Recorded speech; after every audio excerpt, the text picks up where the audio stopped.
Welcome back, boxing fans, to another great boxing talk with Sean on Boxing.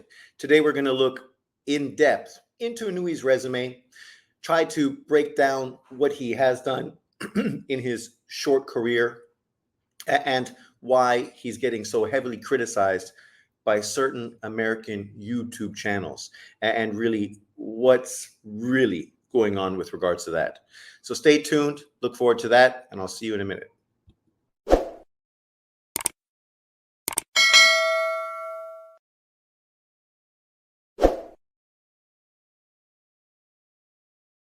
So welcome back to Sean on Boxing. Today, as I said, we're going to be talking about Inoue the Monster's resume. It's interesting because this is not the first time we've seen people push a specific narrative towards a certain type of fighter and try to belittle and downplay their accomplishments. Whereas when you compare what they've accomplished to other fighters, these other fighters get heaps of respect, heaps of praise, and heaps of flowers from a particular American-based, primarily YouTube boxing fan or boxing channels. Whereas Inoue, Golovkin, Usyk, Roman Gonzalez, Golovkin, Lomachenko, fighters like this, for some reason, it doesn't matter what they do. It doesn't matter what accomplishments they actually achieve. They're going to be belittled, called hype jobs, media created, right? People are going to look for any particular way to slag them off or discredit them. We saw it back in the day with Manny Pacquiao from Floyd Mayweather fans, right? Who got in their feelings when Pacquiao fans came back at them with the same energy they were putting out towards Pacquiao, right? That's the thing. If you're going to come out and try to disrespect and hate on a particular fighter, you can expect that your favorite fighter is going to get similar treatment. And only when you show your soft fucking approach to make this about something that it's not about, do you kind of expose yourself. And we see this consistently on YouTube. The reality is, if you're a boxing fan, there's nothing to not really like about Inoue. Let's just quickly go over what Inoue has done before we get into the PPT and kind of go a little more in depth.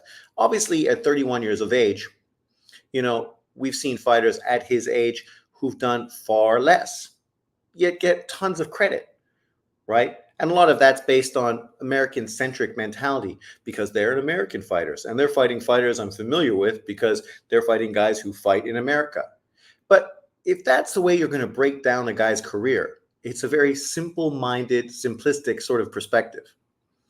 If everybody from globally was to use the same metric, how ridiculous would it be that they would give American fight fans or fighters no credit at all because they didn't watch those fighters fight in whatever country they come from.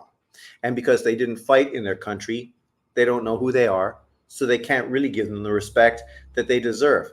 But this is what we're seeing right here. Inoue has fought a ton of champions. He's won a ton of weight divisions. He's done what only two other fighters in boxing history have achieved. Fucking witch doctors are outside my house. John, is that you? Putting a curse on me. But I'm getting a restaurant built beside me, so I don't know if this has something to do with that or what, but needless to say. But let's get back to the point.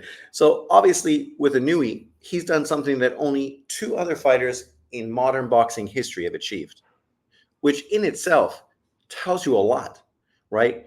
When you compare him and what his accomplishments are to Usyk and to Bud Crawford, that tells you everything. You don't need to know anything more than to know that he, like Crawford and Usyk, are the only two-weight undisputed champions in modern boxing history. And there's been a ton of fighters that could have done that, right? One of my criticisms towards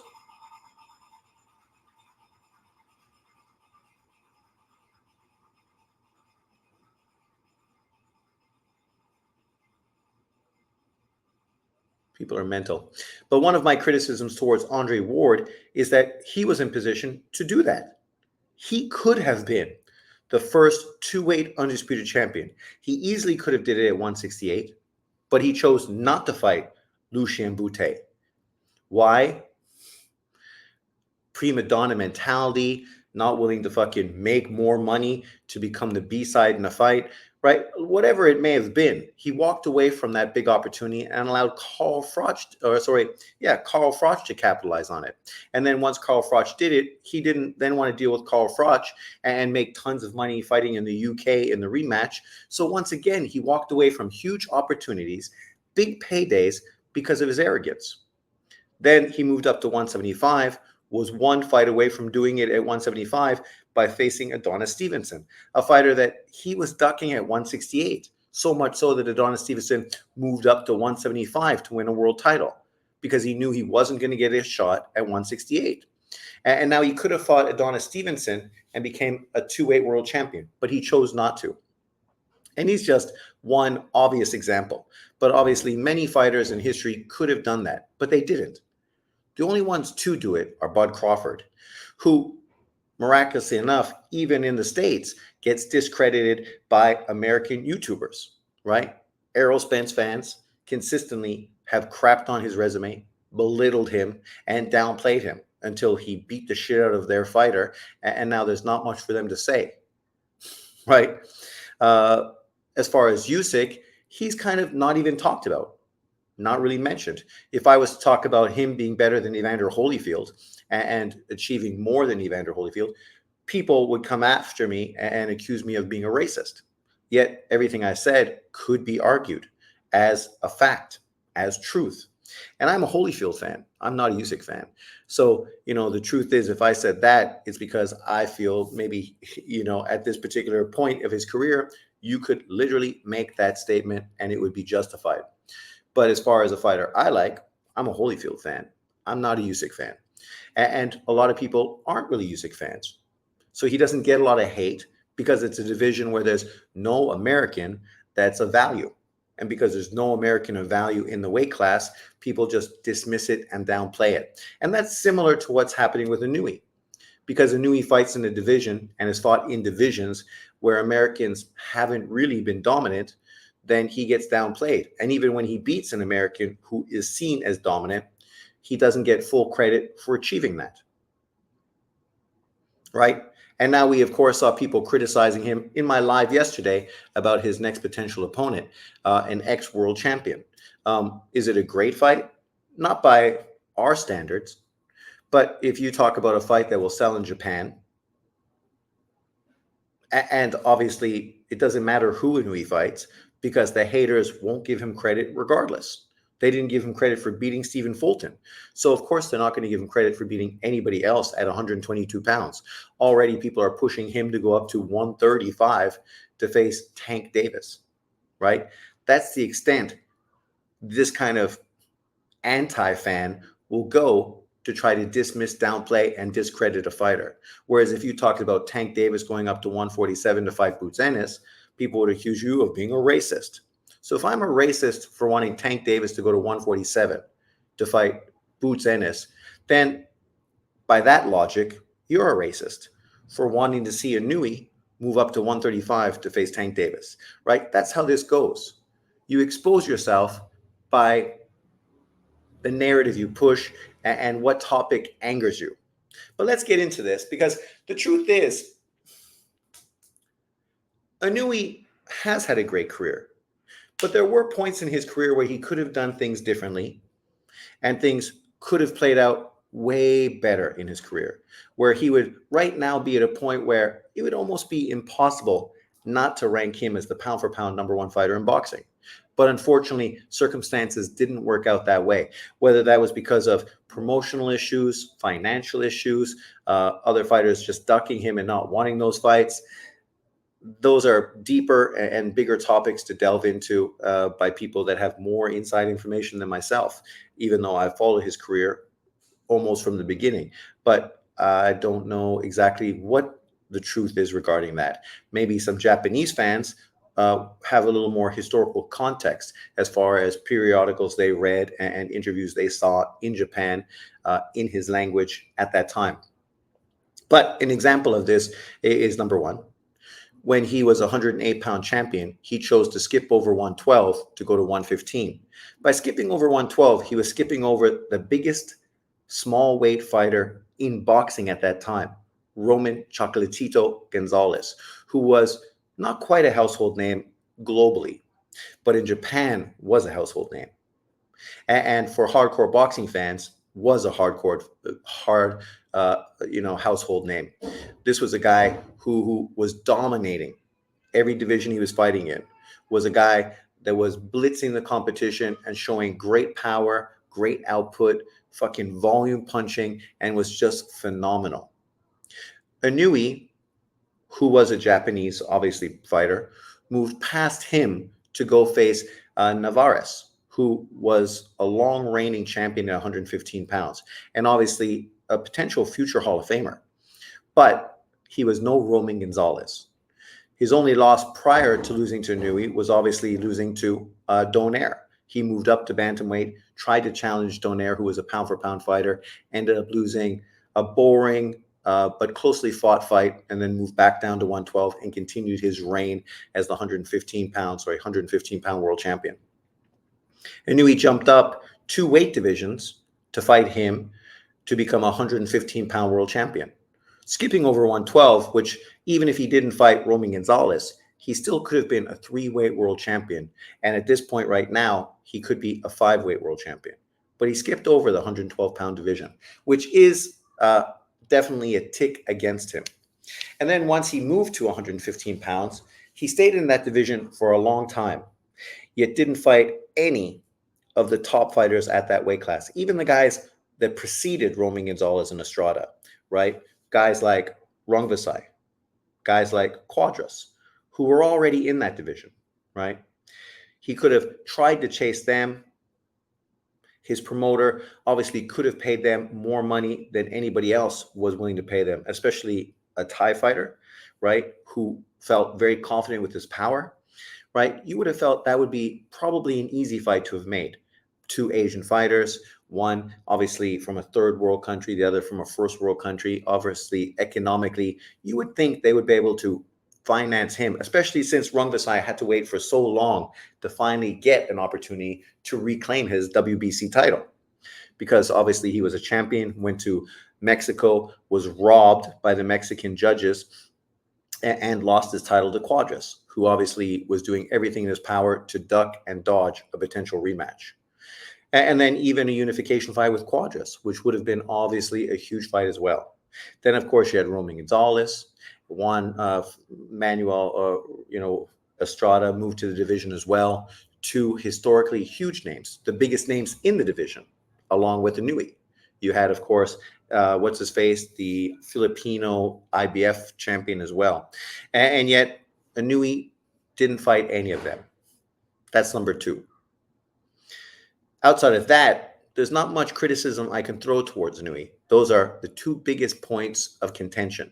Some people will point out that he didn't fight Casemiro for his IBF title to become undisputed at 118 pounds.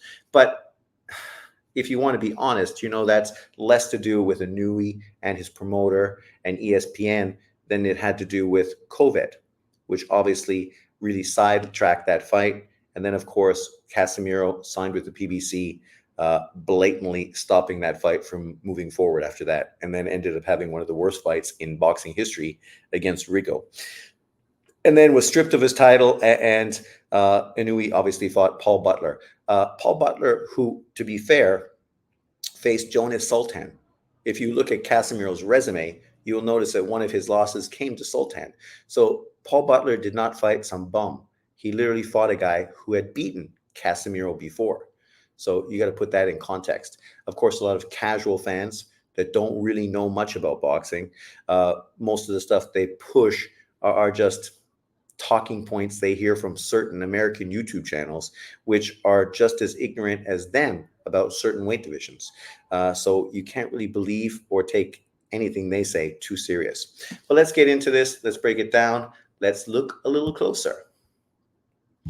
So, is he pound for pound number 1? As I say, Obviously, he's right in the conversation for a pound for pound number one fighter, along with Crawford and Usyk.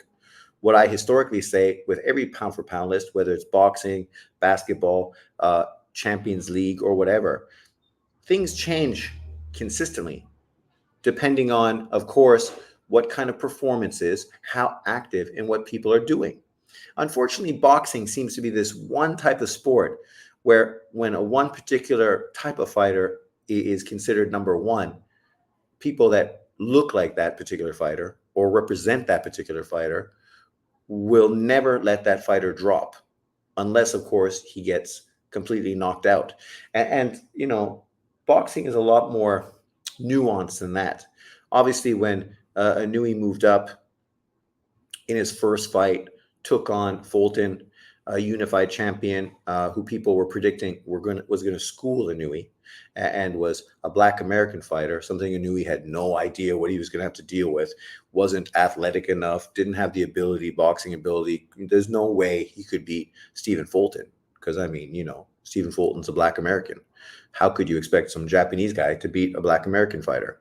But unfortunately for them, that's exactly what did happen. Inoue went in there and fucking destroyed him, dominated him, and then knocked him out. That did catapult Inoue to number one. Why? Primarily because Bud Crawford hadn't fought for a while. The last fight he had was against a low-level opponent in Avician, who wasn't really a top 10, 147-pound fighter. But what we did know is that he had an upcoming fight with Errol Spence. And depending on how he looked in that fight, people expected him to jump back ahead of Inoue on the pound-for-pound list. That's how fluctuate these type of lists are. So when Bud Crawford went in there and dominated and destroyed Errol Spence in the way he did, most people then elevated him once again above Inoue. Inoue then went on and fought Luis Neri, a 2-weight world champion, looked great destroying him. At this point, a lot of people still had Bud Crawford at number one. That was a good win by Inoue, but was that enough to supplant Bud Crawford? A lot of people would say no. And at that point, I was one of them. Then, of course, we had Usyk, who did something that neither Bud Crawford nor Inoue have ever done or probably will ever do. Fought a fighter that was literally 50 pounds bigger than him to become undisputed and did exactly that. That's why a lot of people, including Bud Crawford, elevated Usyk to the number one pound-for-pound fighter in boxing. But as I say, I can understand arguments for all three of them. But at this point, I'd probably put Usyk number one, Crawford number two, Inoue number three.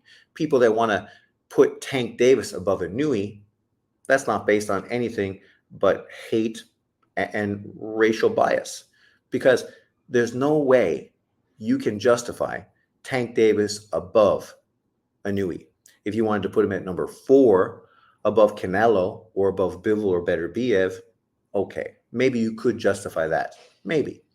Or maybe I'm just drinking the Kool-Aid after Tank Davis's great performance last weekend. But the reality is, if you put him fourth, as I said in my other video, I probably wouldn't even complain. But to put Inoue not even in the top 10, drop him down low on the top 10, or just push him off the top 10 completely and push Tank Davis to number three, that's just disrespectful. Because we know why people do that. And it's not based on Tank Davis doing or accomplishing anything close to what Usyk, Crawford, or Inoue has done. It's just the opposite. He's getting all this praise because he's a Black American fighter, and only because he's a Black American fighter. All right? If he was a Japanese fighter doing what he's doing at lightweight, he would not be getting this kind of attention.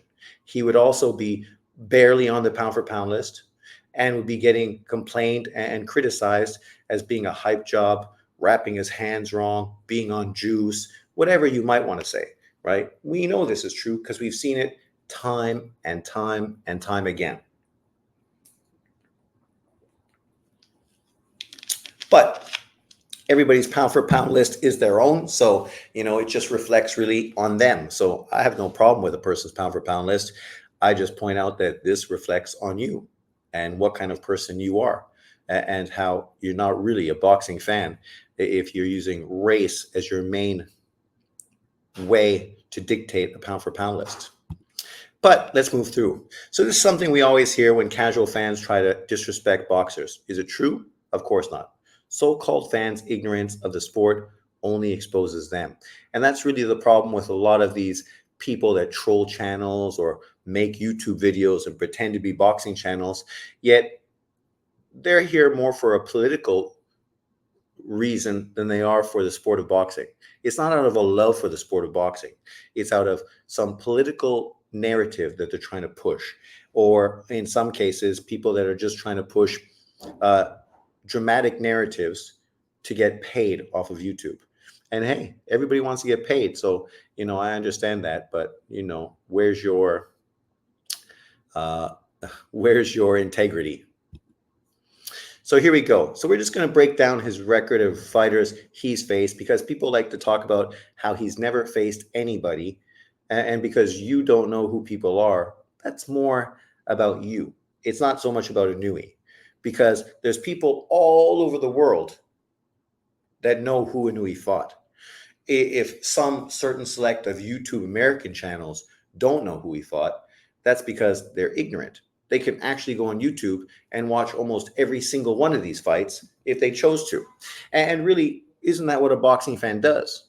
Like, I was sitting here the other day, and I was thinking, man, I saw a picture or a video, a short clip on X with Mosley facing De La Hoya.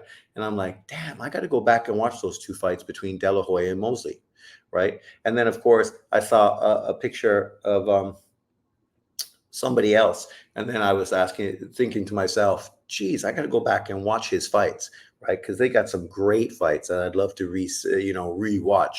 And I was thinking Roman Gonzalez, because he was obviously just sparring Bam Rodriguez. And I was thinking maybe I'm going to do like not a 24-hour live, but maybe like a 6-hour live or a 12-hour live of just watching and breaking down Roman Gonzalez fights for that period of time. Let me know if that's something you'd be interested in doing. You can jump along, watch the fights along with me. We can talk and chat in the comment section below as we watch this fight of this historical great future Hall of Famer. But that's the great thing about YouTube.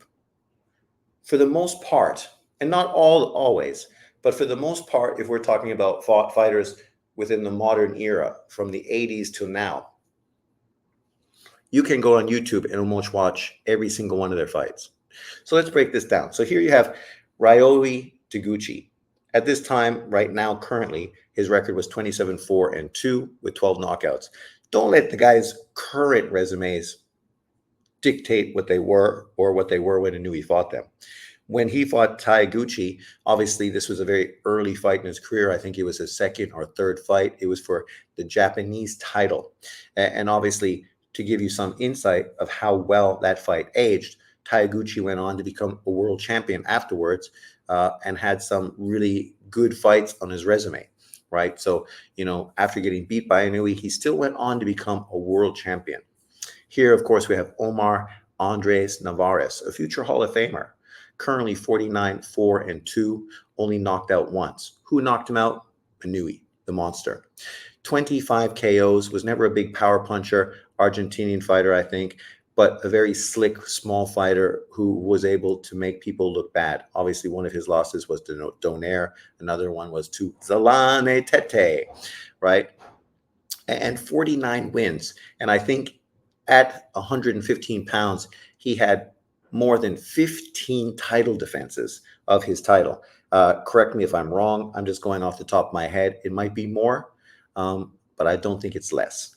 Then, of course, we have Adrian Hernandez, 30-5, 1 draw, 19 knockouts, knocked out 4 times. He was obviously the first legitimate world champion that Inoue fought before jumping up, of course, to fight Navarez to become a 2-weight world champion. Then, of course, we have Jamie McDonald, 30-3, only 1 knockout. That, of course, was to who? The Inoue, the monster. 13 KOs, right? He was just a regular champion, a WBA champion, so not a legitimate real champion. But we put him up there because this was Inoue's first fight at bantamweight. Jamie McDonald was a top-ranked fighter at a bantamweight. And obviously a guy that was well known in Japan because he'd fought a very famous Japanese fighter 2 times previously before jumping in and facing Inoue. And he was very long and very tall for this weight, having a huge height and reach advantage over the diminutive monster, and still ended up getting knocked out in the second round, if I'm not mistaken. Then we get to Juan Carlos Payano, 23-5, knocked out 2 times. Of course, one of those was to Inoue, 11 KOs. People may remember Payano because of his 2 fights with U.S. Olympian. What's his face? Black American fighter. Payano beat him, became a champion, and then in the rematch, that guy beat Payano to become or regain his world title. Payano, who after losing to Inoue, getting knocked out, I think, in the first round, went on to have some quality fights against top 10 opposition. So it really showed you the difference in level of competition. Of course, styles do make fights, but when you lose to a guy like Inoue in 1 round with a sensational fucking one-punch KO, and isn't that why Tank Davis is getting tons of praise? Because of his great knockouts. Well, go check out Inoue's knockout of McDonald. Go check out his knockout of Navarez. Go check out his knockout of Juan Carlos Payano. Then, of course, he faced Emmanuel Rodriguez. Of course, this is a Inoue who doesn't fight outside of Japan. Oh, wait. No, that's not true. He fought Emmanuel Rodriguez in Scotland on the World Boxing Super Series card, on the undercard of Regis Prograis versus Josh Taylor. What a great card. Emmanuel Rodriguez, obviously a world champion, the first legitimate world champion he faced, and his third weight division to become a legitimate three-weight world champion. Not being given fights by beating vacant champions or winning email titles or being elevated. No, he beat Hernandez, who was the champion. He jumped up 2 weight divisions to beat a long reigning champion in Navarez. And then he jumped up to bantamweight, fought McDonald, fought Payano, and then fought Rodriguez in the World Boxing Super Series tournament to become a 3-weight world champion, right? Knocked him out in 2 rounds, demolished him. This was the same Emmanuel Rodriguez that went on to beat Gary Russell's brother, a guy that at one time people were saying was the future monster of bantamweight, and a guy that Inoue was afraid of, and the guy that was going to beat Inoue. Why? Well, because he was a Black American fighter. So because he was a Black American fighter and he's related to Gary Russell, then obviously he had to be better than the Japanese guy who was overrated, a media hype job, and just not that fucking good. And that's how long this kind of negativity and hate towards Inoue has been going on, right? Even early on in his 3rd weight division.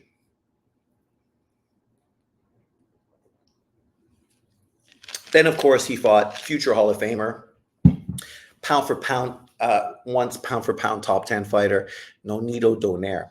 When people talk about Rigo, they fucking bring up Donaire like it's the missing fucking emerald of the crown, right? Wow, Rigo exposed Donaire. This just shows how great Rigo was. What a man, what a monster, what a legend, right? Ironically, when Nicholas Walters went on and did what Rigo couldn't do, which was knock fucking Donaire out at Donaire's 4th weight division to become a 4-weight world champion. When Nicholas Walters then got beat by Lomachenko, some reason Loma didn't get much credit for beating Nicholas Walters. Still doesn't. Then he went on to beat Rigo as well and gets no credit for that. Yet, of course, when we hear about Rigo and Donaire, it's folklore, right? But yet, when Inoue fought him, people go, oh my God, Donaire kicked Inoue's ass. Well, no. If you actually watch the fight, you know that that's a lie and not close to the truth. Sure, Donaire was competitive. Donaire is a fucking guy who had fought at 126 pounds. I think his last fight was 130. So a guy that fought at 130 pounds came all the way back down to 118. So physically, he was a much bigger fighter than Inoue, a fighter who literally had come up 4 weight divisions. So you got a small guy who started at 108 that came up to 118. And then you have Donaire, who started his career as a young guy at 118, moved to 122, 126, 130, got knocked out by Walters, moved back down to 126, lost a competitive fight, moved back to 122, I think, got a couple wins, maybe had a loss, and then moved to bantamweight, regained a world title, and of course joined the World Boxing Super Series as a champion, and then fought Inoue. Inoue, who looked up to Donaire as a legend, and you can see there was too much respect in that fight. But what that fight proved is the heart and toughness of Inoue. And if we were talking about a Black American fighter, that's exactly what people would say, right? You look at Ford, who just was in a real tough, gritty battle with Oltenbach Kolmatov, and that's what people are praising him for. You think about Deontay Wilder when he fought the 50-year-old walking mummy, or even his fights with Tyson Fury. People praise him in losing, but based on the toughness, the hunger, the determination he showed. And this is something we see a lot, right? People talked about Howard recently at 147 pounds the exact same way. But yet when people talk about Inoue and his fight with Donaire, they look at it as a negative. So he got his orbital bone broken. But unlike Cal Brook, he did not quit. He continued to fight and arguably deserved to knock out Donaire late in that fight when he hit him with a body shot, and the ref gave Donaire a super long count, and then went on to convincingly beat him by unanimous decision. And then, of course, we saw what happened in the rematch. Donaire was again a champion. He ended up beating a world champion for a title. He wasn't elevated. He didn't fight for a vacant title. And then even after winning that title, the WBA title, he beat the number one mandatory as well. Two undefeated fighters, beat both of them by impressive knockouts, and then rematched Inoue again in a fight that people were super excited about because they saw how great the last fight had been. And another way to look at a fighter and understand why he gets so much credit is when a guy was in a fight of the year. It's like when Tim Bradley fought Ruslan. People praise Bradley like they'd never praised him before because of that fight he had with Ruslan, even though many people feel he probably could have won that fight and not put himself in such dangerous positions. But because he put himself in dangerous positions and still was able to fight through it and win, he was praised because of his toughness and determination. But yet people don't give Inoue that credit. They literally use that fight to discredit Inoue. So then, of course, Jason Maloney, 27-3, 19 knockouts, 1 KO. That 1 KO, obviously, against Inoue, and a guy that went on to become a world champion afterwards and just really got robbed in a fight in Japan, which I felt he deserved to win, but, it is what it is. Then we step to Paul Butler. People are quick to try to dismiss Paul Butler, a tall, long, slick boxer and mover, a guy who's currently a two-time bantamweight champion, right? 36-3, 17 knockouts. His only losses, of course, coming to Zolane Tete. If you don't see that, if you haven't seen that fight, go check it out. Zolane Tete scored one of the best knockouts ever against Paul Butler. It was a fucking peach. So go check it out. It's on YouTube. And then, of course, Donaire, who had to work hard to catch up to Butler, showed his great boxing ability. And Inoue's jab in that fight was fucking phenomenal. Phenomenal, right? And people dismiss it, downplay it, ignore it. Yet it showed the technical proficiency that Inoue brings to the game, where he was able to outbox a guy like Butler, who is a longer, taller outboxer, whose main weapon is his jab and his movement. Yet the guy that was most effective with his jab was Inoue. Then, of course, we get to Stephen Fulton, 21-1, 9 KOs or 8 KOs, 1 knockout. This was a guy that was being praised because he'd beaten 8 undefeated fighters, which is now people are praising, of course, Tank Davis for, and talking about how Tank Davis's last 8 opponents had some fabulous record of 76-4. So let's just put this to the test and see how legitimate that kind of narrative truthfully is. I mean, real boxing fans knows that there's no truth to it. It's just a load of bullshit or bollocks, as my English compatriots like to say. But we will test the theory. So let's test this theory. Let's test it. So Stephen Fulton. So before facing Inoue, let's check out his 4 previous opponents, just to put it to the test. So there he is, Stephen Fulton. Prior to facing Inoue, he faced Daniel Roman, a unified world champion, 29-3-1. Brandon Figueroa, 20-0-1. Angelo Leo, 20-0. Arnold Kage, 16-0. Isaac Avalar, 15-0. So 15, 16, 31, 51, 73, 73, 81, 91, 101 record. So 101 wins to 3 losses and 2 draws. So that was Stephen Fulton's resume before facing Inoue. 101 wins, 3 losses, and 2 draws. That was the opposition that they had before stepping in and facing Inoue. So based on that narrative about Tank Davis and his great undefeated record, well, then you'd have to put Stephen Fulton right up there with Tank Davis. And we saw exactly what Inoue did to Stephen Fulton. Dominated and destroyed him and became a unified champion in his 4th weight division. And then, of course, faced Marlon Tapales, who people were critical of because he'd already had losses and been knocked out before. 38-4, 20 KOs, 3 losses by KO. Yet this was a guy who just beat MJ Akhmedov. I'm sure a fighter that some people are going to use to try to dismiss and downplay Inoue moving forward, because that's a fight that could easily be made this year. But it looks as if Inoue's team is going to avoid that fight to take on 2 other fights, which people could see as lesser fights. But Marlon Tapales went in there, beat him to become a unified champion. Inoue beat him convincingly, and Tapales showed what kind of opponent he was in that fight. He gave a way better performance than Stephen Fulton did. That shit wasn't even comparable. Like, he was way more difficult. He adjusted better. He had far more success.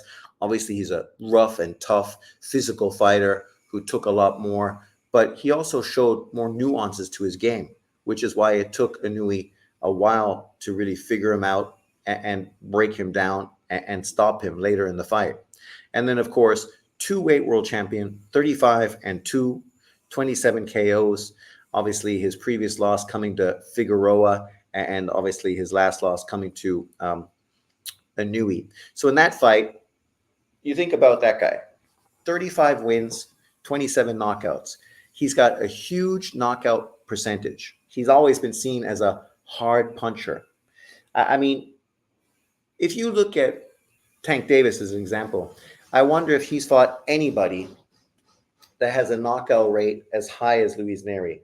I'm just wondering. Let me know if he has, because maybe he has. I don't know. Let me see. Well, what's Luis Neri's knockout percentage? Let's check it out. So Luis Neri, going to that fight, he was 35-1.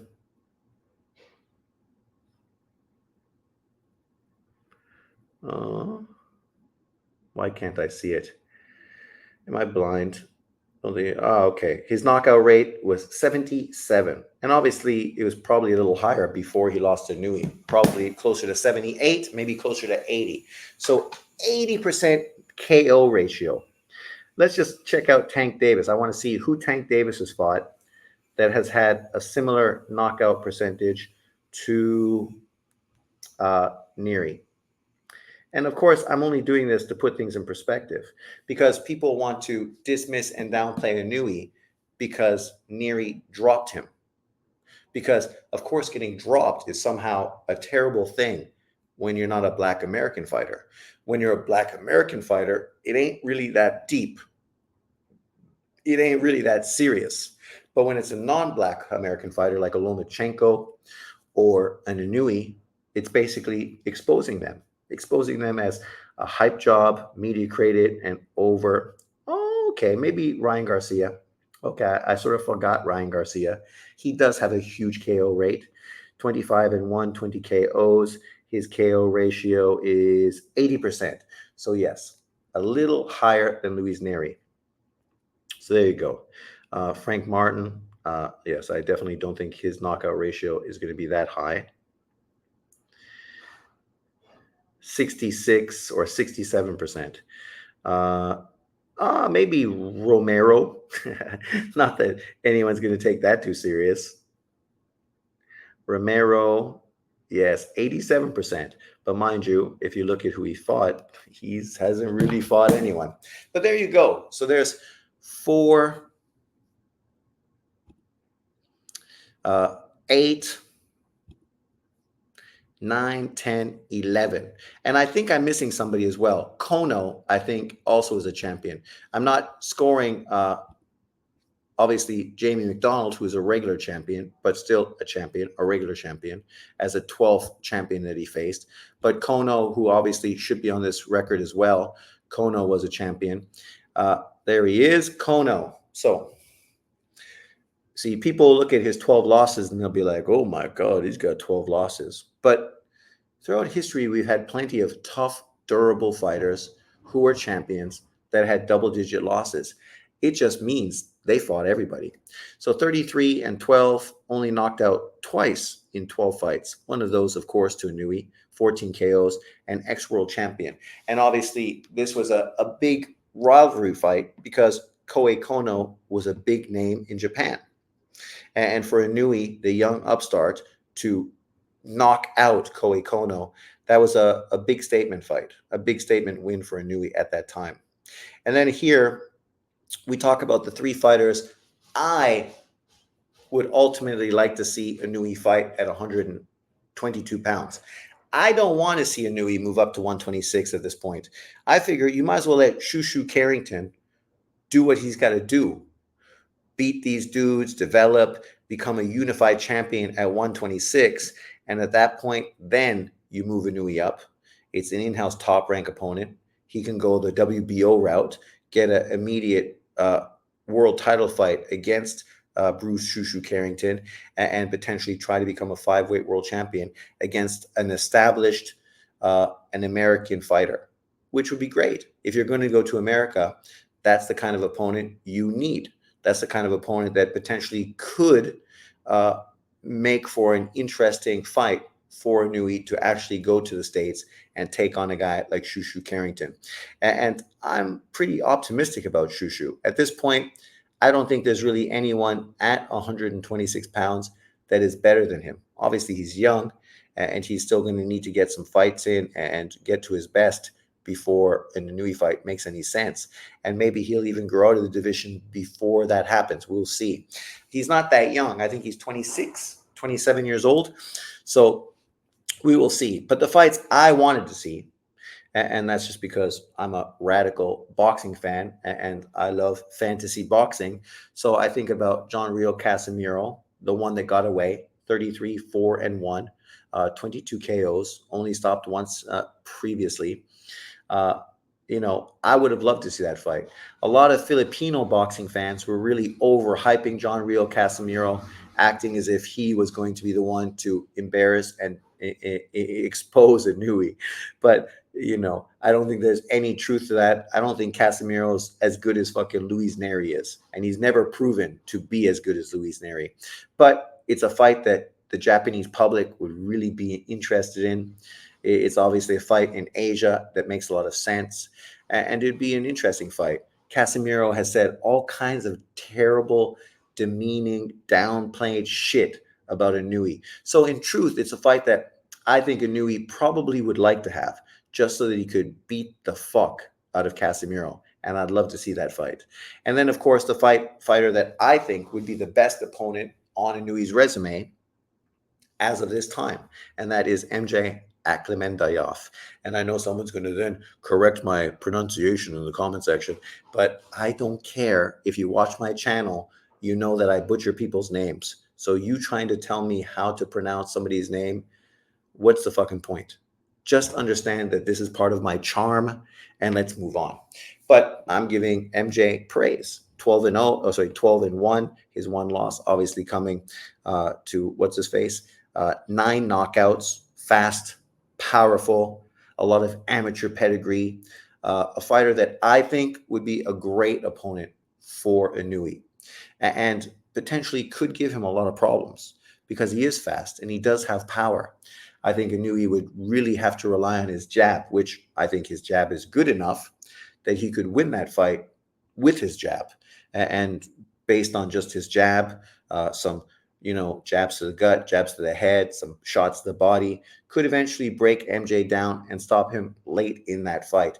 But I think it would be a very entertaining fight prior to that happening. And then the man that really could be the banana peel, 27 and 0, 20 fucking knockouts, a guy who in the future is going to knock out Inoue's brother, which is going to make the fight between Inoue and him so much bigger. This fight is really that mega fight that Japan has never had. This is the Tommy Hearns, Sugar Ray Leonard unification fight for Japan. Junto Nakatani, WBC bantamweight world champion, 3-weight world champion, a guy that has a fight coming up sometime soon, but I'm not sure if it's announced, and it's not a fight that is that interesting. Let's just see if I can find it, see if it's even on BoxRec yet. Dun, dun, dun, dun, dun, dun, dun, dun, dun, dun. Where's that shit? Come on. I think they're opening a Japanese restaurant beside my house. It's not bad. It's got a tree in the living room. So, that's pretty entertaining. I'm happy to have a good restaurant near my house, except for people trying to park their cars and scooters in front of my fucking house. That's going to be a pain in my ass if that happens. Yes, he's going to be fighting Vincent Astrolabio, the Filipino fighter who beat Rigo. So that's not a bad fight. Astrolabio, 19 and 4, 14 KOs, only stopped once. 27-year-old Filipino fighter. Obviously, he lost recently by majority decision to Jason Maloney for a world title. Prior to that, he beat Nikolai Popotov and Rigo. And his only loss coming previously was back in 2018 when he lost to a Chinese fighter by majority decision. So both of his losses early on or most recently were majority decisions. His much earlier losses, he got stopped by a Japanese fighter back in 2018, and he lost to a Filipino fighter in an 8-round unanimous decision. So, while it's not the biggest opponent or a unification fight, I think what's going to happen for Junto Nakatani this year is they're going to have him fight Astrolabio next, and then he's probably going to fight one of those other Japanese world champions to unify titles for New Year's Eve of 2024. And I pray and I cross my fingers that it's going to be Takumi Inoue, because if he goes in there, unifies against WBA champion Takumi Inoue, who's looked really good recently, and knocks his ass out, as I think he will, that's just going to make the potential super fight between him and the monster that much better. Him moving up to try to become a 4-weight world champion, to try to duplicate what his hero, his idol, Inoue has done after destroying Inoue's brother. That shit's dynamite. That shit writes itself. So let's hope that happens, but we'll see. Obviously, a few other fights that potentially we could get if he moves up to 126. Obviously, Raymond Ford, we know, is no longer really in contention. He is probably or most definitely moving up to 130 pounds. So you can scratch him off this list. You do have Brandon Figueroa, 25-1-1, 19 KOs. His only loss, a very controversial loss to Stephen Fulton. A guy that obviously was the first guy to beat Luis Neri and currently is at 126 pounds. And it looks like his most likely next fight is going to be a fight with Ray Vargas for that WBC title. And I'm hoping that Brandon Figueroa starches and sends Ray Vargas into retirement, because I think Figueroa would be a much more interesting world champion at 126 pounds and a potential Inoue Brandon Figueroa fight is far more interesting as well. Of course, we also have Luis Alberto Lopez, 30-2, 17 KOs, never been stopped, hard puncher, awkward. That would be a very exciting fight. Obviously, he's a big puncher, physically very thick, not the tallest fighter, but pretty long for a short guy. That would be a very intriguing fight. He's been thinking about moving up as well, so we have to see exactly what goes on with him. He's got an opponent coming up next as well. Who is it? Let's see.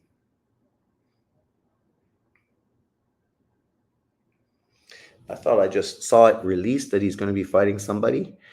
Uh, what? No, not there. Come on. Featherweight. Uh, Alberto Lopez. Yeah, he's going to be fighting Angelo Leo, 24-1. And of course, we know that True School Sports is all over Angelo Leo. He thinks he is a demigod and that he's probably going to win that fight. But in truth, I think Angelo Leo is probably going to get knocked out. I don't think he's that good of a fighter.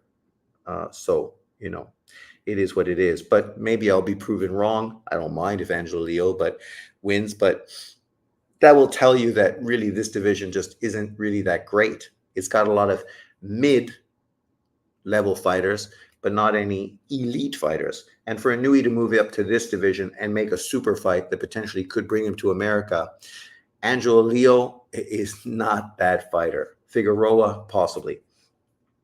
Robsy Ramirez as well. Obviously, he is a top-ranked fighter, a gold medal winning Cuban who beat Shakur Stevenson in the Olympics. Obviously, just lost recently to Espinoza, who's going to be fighting this weekend, I think. So that's obviously an intriguing fight. Let's see if Espinoza can win his rematch. My man has a step-up fight coming up soon. He's going to be fighting Brandon Leon Benitez, 21-2. Obviously, what they hope, I guess, is for him to win that fight, get active, and then they're probably going to rematch him with Espinoza.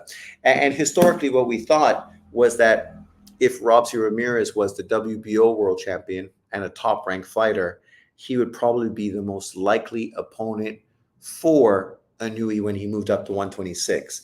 And still, he may be. We'll have to wait and see.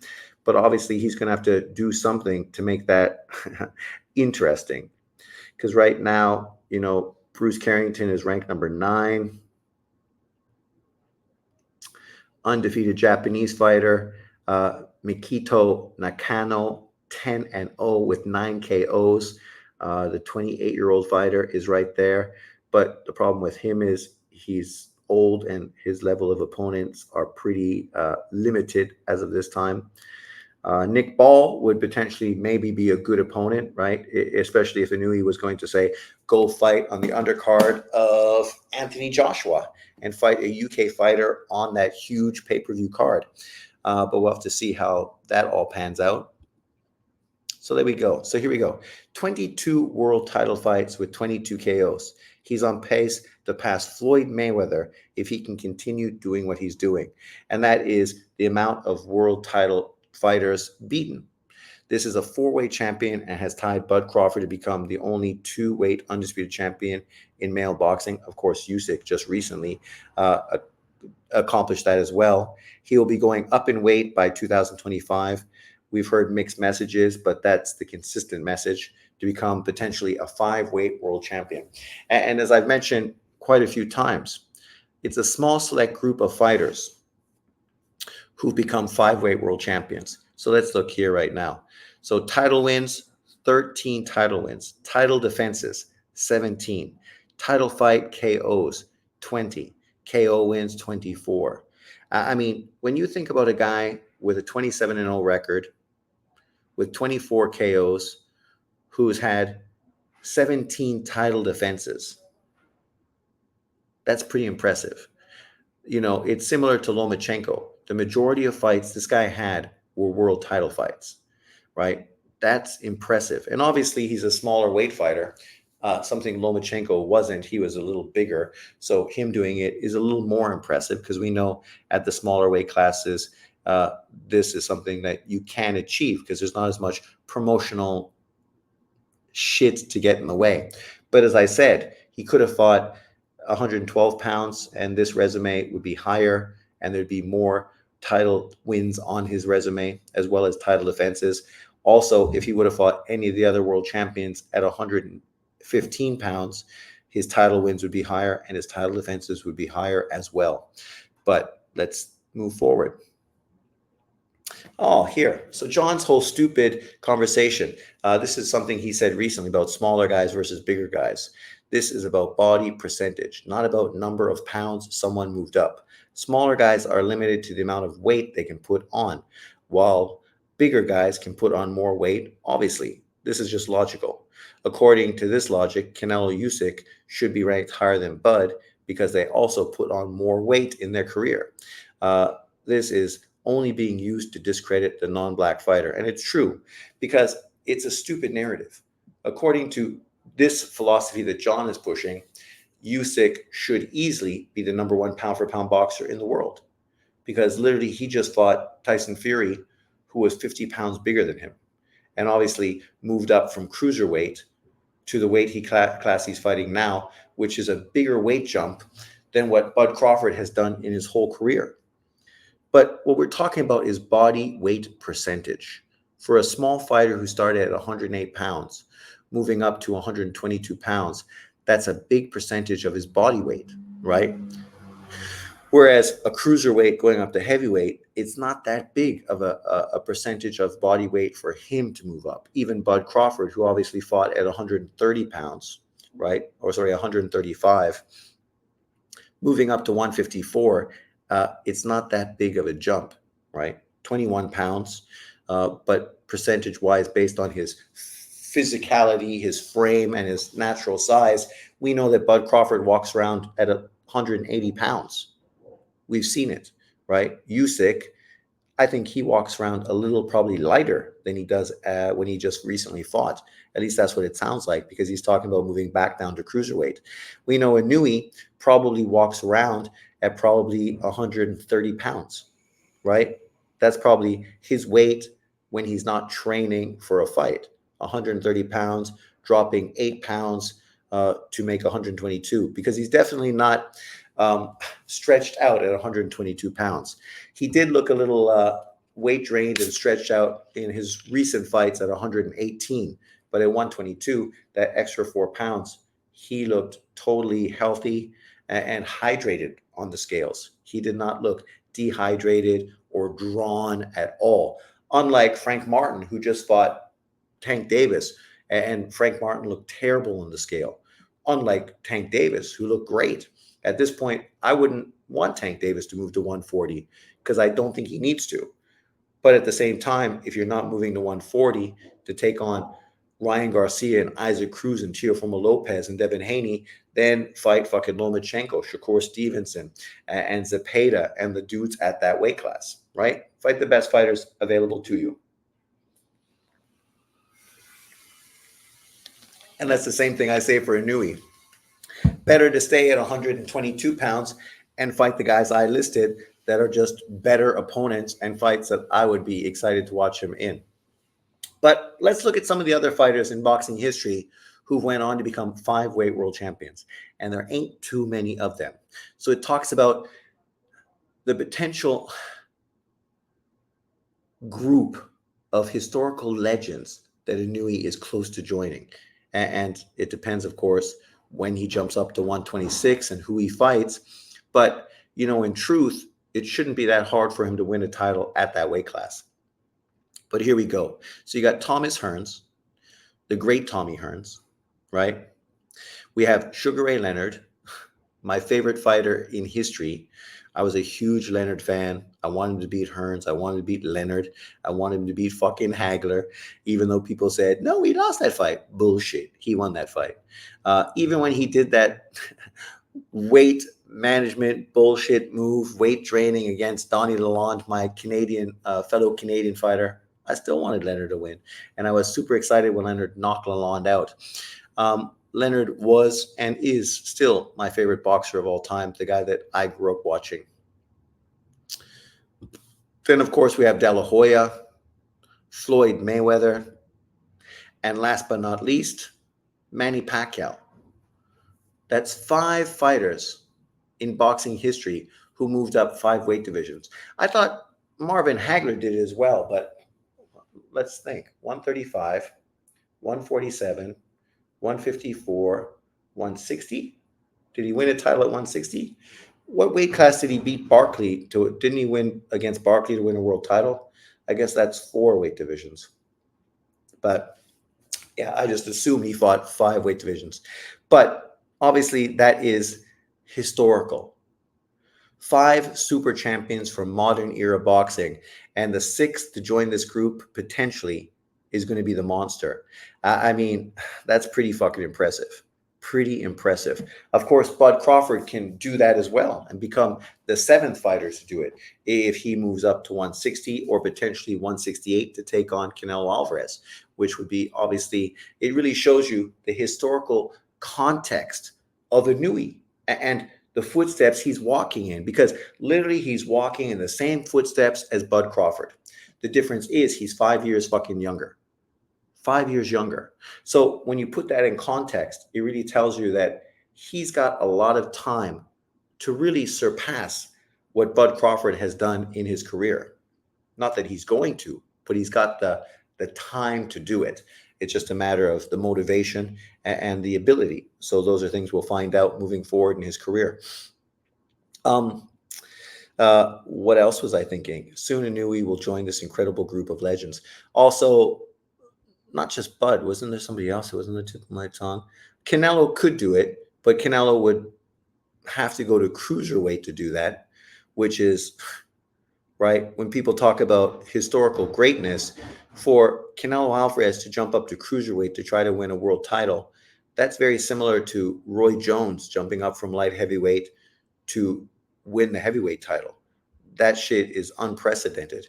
And if Canelo does that, because he's a much smaller fighter, a much smaller guy than Roy Jones, so that would be pretty fucking historical. But that's what you have to do to become a five-weight champion. And that's also why when people were trying to dismiss him fighting Makabu for the WBC title, I couldn't understand the hate that they were pushing. This was a guy who could do something great. He could become the sixth five-weight world champion in modern boxing. And by the end of this era, probably, depending on how things move, you could easily see Bud Crawford, Inoue, and Canelo all join that group of historical legends. And I think people lose context to the great things that currently we're living through, right? People love to focus on the past and what people did in the past, but then they kind of dismiss and downplay what's currently going on and don't want to give current fighters really the respect they deserve. And that's unfortunate because obviously in this situation, Inoue definitely deserves his due of respect based on everything he's done so far and potentially he can do moving forward. And I look forward to seeing if he can do it. But what we do know right now is that Inoue is the best Japanese fighter in the history of Japanese boxing. And yes, Japanese boxing doesn't have that long of a history, I think, since the 50s, right? So from the 50s to now. So it's not that long a period of time. I was born in 68. So, that's like, I don't know, 70, 80 years. Do the math. I'm not a math teacher. I'm an English teacher.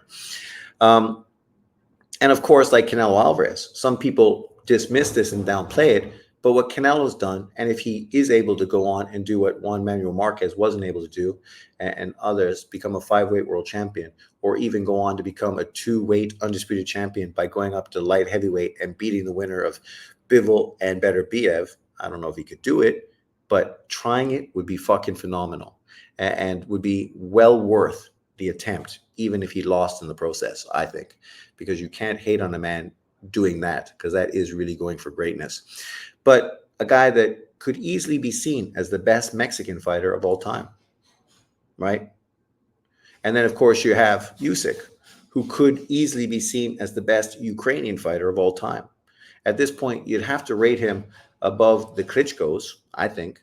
And of course, him and Lomachenko are in a similar position, but he's done something Lomachenko failed to do. So obviously he gets extra special treatment based on that. So just think about that and the context. And now think about Tank Davis and him ranked against the best American fighters in history. At this point, he's not even top 50, according to that list we saw yesterday. Let me know if you agree or not. But thanks for watching. Obviously, I just wanted to break down Inoue's resume, the fighters he's fought, who I'd love to see him go on to fight in the future. Obviously, Shushu Carrington wasn't on that PPT that I just showed, but that's because at this point, really, he's just branching in from prospect to contender. And we still have to wait to see what he does in his career moving forward. But I hope he goes on and becomes a unified champion, proves himself, and maybe he will be the banana peel that beats Inoue and stops his run to 5 weight world champions. And if he does, that's great for Shushu. And it's literally nothing negative about Inoue, because Inoue's already went through 5 weight divisions in his career and currently is a fucking elite pound for pound fighter. Whether you recognize him as such or not, the truth is, uh, everybody that matters does recognize him as that, and that's really all that matters. For the odd hater that is going to try to dismiss and downplay him, uh, that's no fucking surprise. We've seen that happen for the last 20 fucking 5 years. And obviously, we don't expect it to change over the next 25 years. The only good thing is, I probably won't be around for the next 25 years to have to deal with it and expose it and fucking shoot that shit down. But for now, if you aren't subscribed, subscribe, share, please, and like. Liking obviously helps get me more access. So hit that like button on the way out the door. Thank you very much.